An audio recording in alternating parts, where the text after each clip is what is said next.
Bonjour à tous et bienvenue à ce rendez-vous de l'actualité des régions. Et déjà, ouvrons cette session d'information par ce mouvement politique qui se donne pour mission le développement de la ville de Porto-Novo. Son nom, le FRD, entendez, le Front républicain pour le développement. Il a été porté sur les fonds baptismaux ce samedi. Guillaume Avienne pour le reportage. Le FRD, le Front des Républicains pour le développement, porté sur les fonds baptismaux à la Maison internationale de la culture de Porto-Novo. L'organisation s'invite dans l'arène politique de Porto-Novo aux côtés des formations politiques existantes pour défendre la réhabilitation de la ville en tant que capitale du Bénin. Ma raison d'être actuellement, c'est le développement de la ville de Porto-Novo et de Lomé Plateau. Nous allons soutenir ce mouvement, nous allons encourager les initiateurs. Cette ville était le cœur et le centre des activités au Bénin. Aujourd'hui, on tente de la réduire à néant. C'est comme cela que je voudrais lutter. C'est pour ça que ce mouvement qui est né me semble être une sérieuse bouffée d'oxygène. Le courage de réclamer le retour à Porto-Novo ses attributs de capitale, il le faut, estime le dirigeant du FRD. Et pour la cause, nul ne sera de trop, pense-t-il. Nous avons pensé ensemble, avec d'autres que le Front des Républicains pour le développement FRD, que nous portons ce jour, 23 juillet 2016, sur les fonds baptismaux, peut-être le creuset structurel de réflexion, d'action et de construction de ce Porto-Novo dont nous rêvons tous. La construction d'une ville moderne, la construction d'une ville libre et démocratique, résolument engagée dans une dynamique qui permette de répondre aux aspirations fondamentales de nos concitoyens, à savoir le progrès et la prospérité. Jacques Mingan, ex-bâtonnier du barreau béninois et ancien conseiller juridique de Boniaï, a été l'un des porte-étendards dans l'ONU du candidat à la dernière présidentielle au Bénin, Sébastien Germain Ajaron. Pour couleur, ce candidat avait choisi le bleu, qu'il vous souvienne. Eh bien, d'un creuset de développement à un autre, et cette fois-ci à Gouanizou, on parle de la création du cercle de réflexion pour un avenir meilleur. Les filles et fils de cette localité veulent fédérer à travers ce creuset leurs énergies pour le développement de leur localité. Reportage. Agbanizou doit sortir de sa léthargie, s'ouvrir au monde pour son véritable rayonnement. C'est ce qui motive les jeunes engagés dans ce cercle de réflexion. S'unir pour bâtir, tel est leur leitmotiv. Et pour ce faire, il faut véritablement se mettre ensemble. La jeunesse est l'âge d'héroïsme et une belle vie est une vie de jeunesse réalisée dans l'âge mûr. Mais les jeunes sont trop minimisés dans les questions les plus utiles. Ainsi, leur devise étant engagement, solidarité et développement, la jeunesse étant le temps d'enthousiasme, nous voudrions mettre notre enthousiasme au service de notre pays et partant de notre commune. C'est pour cela que nous, qu'Agbanizou, la voix de la jeunesse, soit écoutée des voix parce que depuis des lustres, et malgré la compétence de nos aînés, nous étions des laissés pour compte, des relégués au fond de notre coin miséreux. Un idéal bien soutenu et encouragé.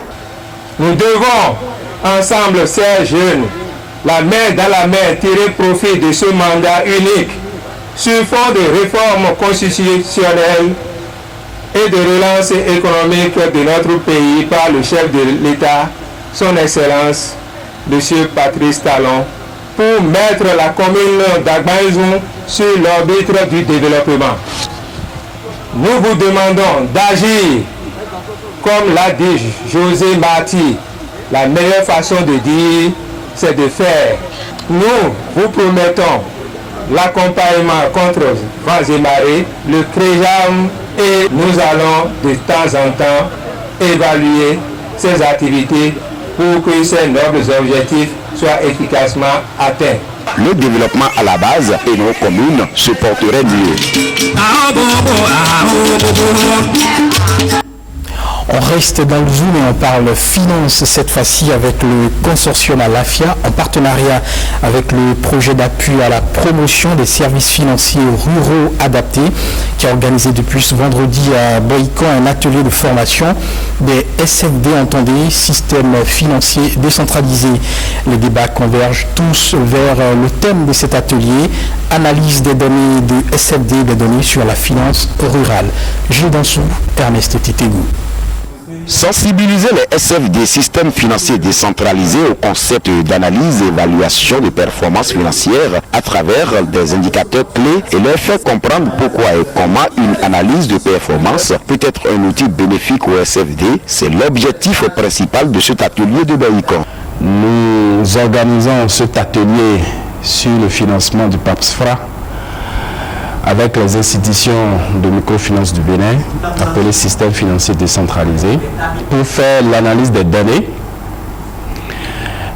de performance des systèmes financiers décentralisés et également pour identifier les données sur la finance rurale.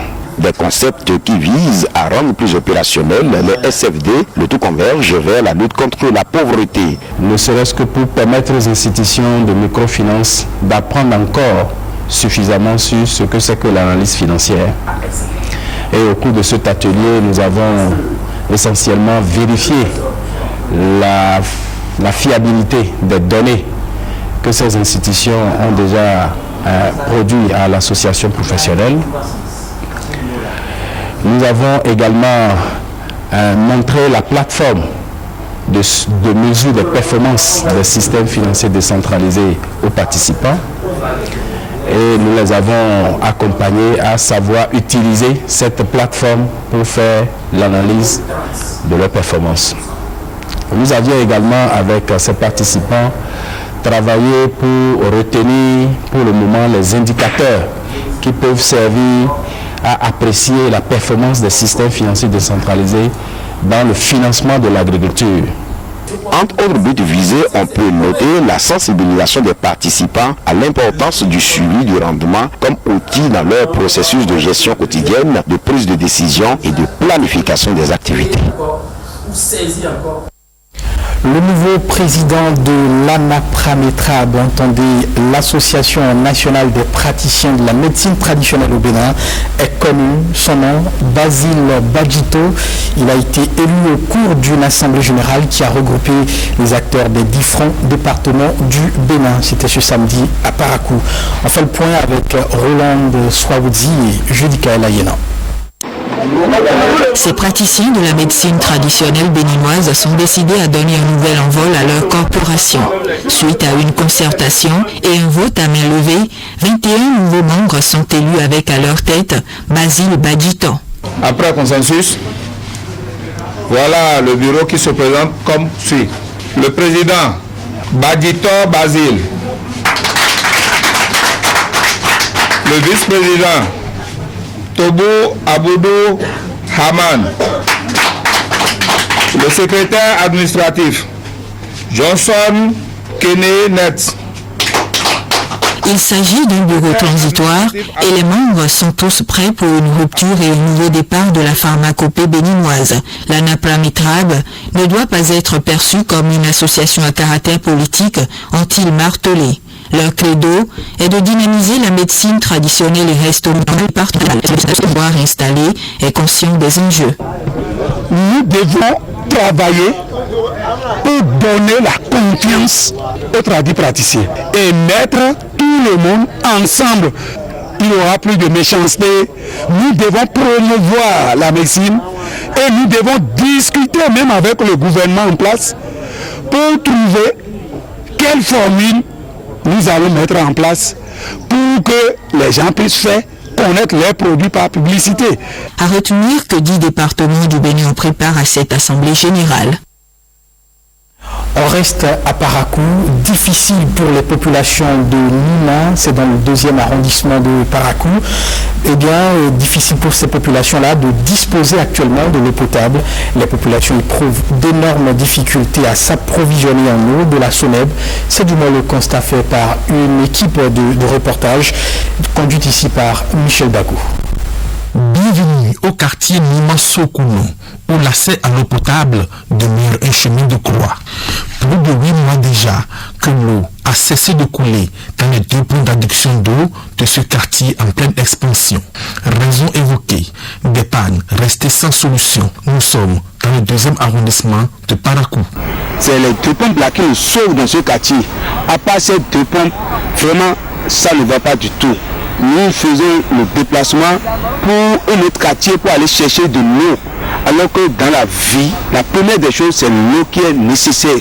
Donc vraiment, ça ne va pas du tout. Principale cause de ce calvaire, la très faible couverture du réseau de la Société nationale des eaux du Bénin, SONEB. Pour contourner la difficulté, quelques rares foyers disposent d'un puits pour faire face à quelques tâches ménagères. Si nous sommes dans la saison, et qu'on appelle saison sèche là, il n'y a pas, le puits là, il n'y a pas de l'eau du tout dedans. Mais tout le monde ne peut pas prendre de l'eau du puits. Par exemple, là où moi je suis présentement, quand je prends l'eau du puits, je ne me sens pas bien. Donc c'est pour cela que je suis obligé de prendre moi mon bidon pour aller vers Arafat pour aller chercher de l'eau. Sinon, je prends Pure Water et je bois. C'est la saison pluvieuse, donc la ruée fait quelques puits devenus généreux de par leur contenu.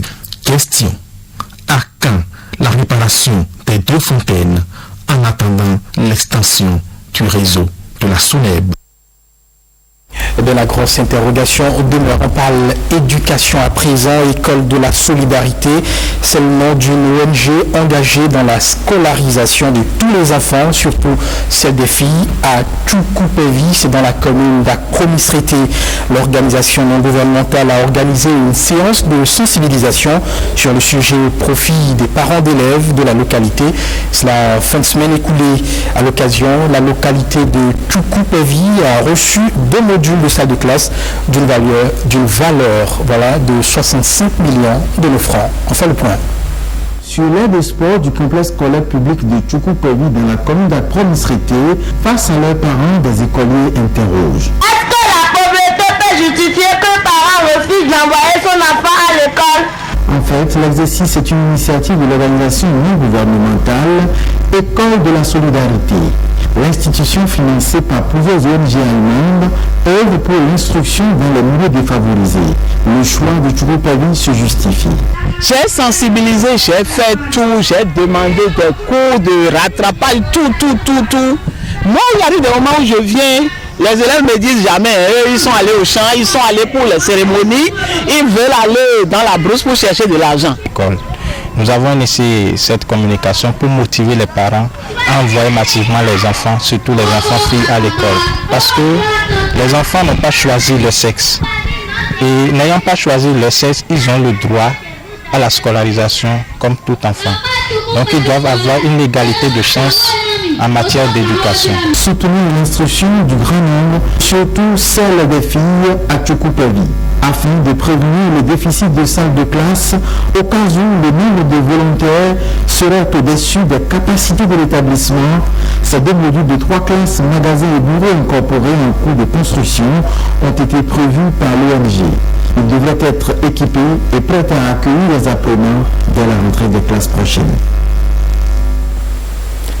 Et parlons maintenant de ce héros national. La communauté honore la mémoire de Bioguera. Les membres de cette communauté linguistique ont visité le mausolée du héros dans la commune de Bembereke. C'est un prélude à la célébration du centenaire de son décès. On fait le point avec Colombe Amadji et Alexis Kenom. Bioguera, le héros national, toujours présent dans les cœurs. La preuve, cette visite des membres de la communauté linguistique Bo sur le site où il a été inhumé à Baoura, un village situé dans la commune de Bembereke. Bioguera, qui a été tué le 17 décembre 1916, est beau. Il est de la commune, de l'actuelle commune de Kalalé. C'est certes maternellement bâton, mais paternellement beau. Donc, Bioguera, qui a victorieusement et de façon héroïque affronté le colonisateur français, a été vaincu. Sa tête a été coupée. 100 ans après, il est normal que les petits-fils, la communauté Bo, se souviennent de ce héros national. L'homme dont le centenaire sera célébré en décembre 2016 a lutté contre l'oppression des colonisateurs français. Symbole de la résistance, il fait la fierté de la communauté Bo et donc mérite cet honneur.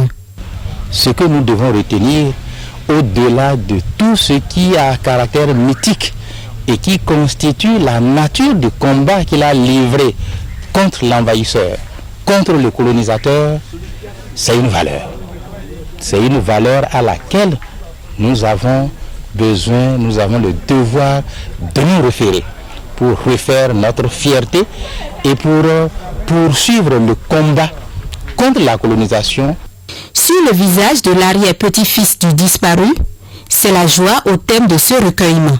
Même les Beaux, on s'est présenté aujourd'hui fils, arrière-fils du héros national Bioguera, puisque dans les années passées, je n'ai jamais vu les Beaux visiter le mausolée de Bioguera. Mais aujourd'hui, je suis très content. Je me couche aujourd'hui dans le fleuve. Pour marquer la célébration du centenaire de décès de Bioguera, une série d'activités est prévue pour décembre prochain. Une autre culturelle dans cette édition, on va parler de cette fête coutumière. Pesse Iré, c'est son nom, autour de Sa Majesté Kabiesi Anseke Babagidaïde. Les populations se sont donné rendez-vous à Modogi, c'est un arrondissement de la commune de Basila, et bien pour célébrer dans cette fête coutumière annuelle. C'est la 16e édition célébrée cette année en présence de leurs partenaires étrangers et d'une délégation du culte vaudou. On fait le point. Au cœur de cette mobilisation, la 16e édition de la fête coutumière annuelle du Pesse Iré. Aujourd'hui, un pèlerinage pour les adeptes.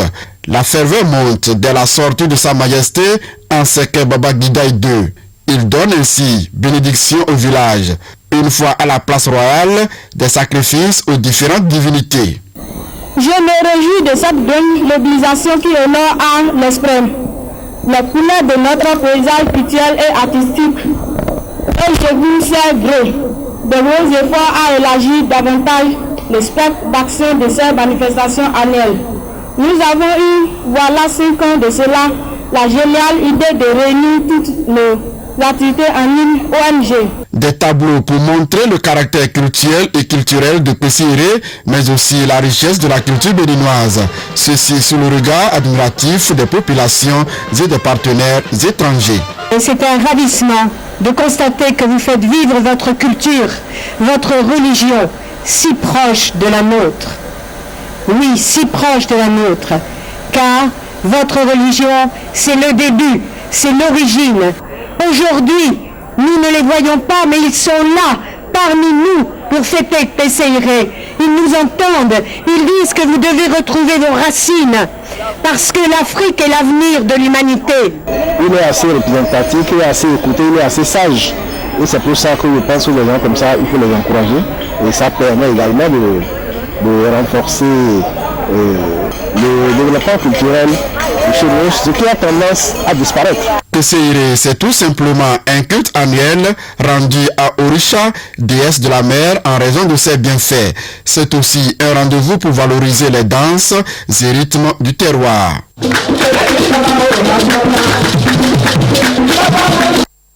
Voilà, c'était un reportage de Nestor Célin et Simon Vignon. Un peu de musique pour nous détendre avant de boucler ce journal.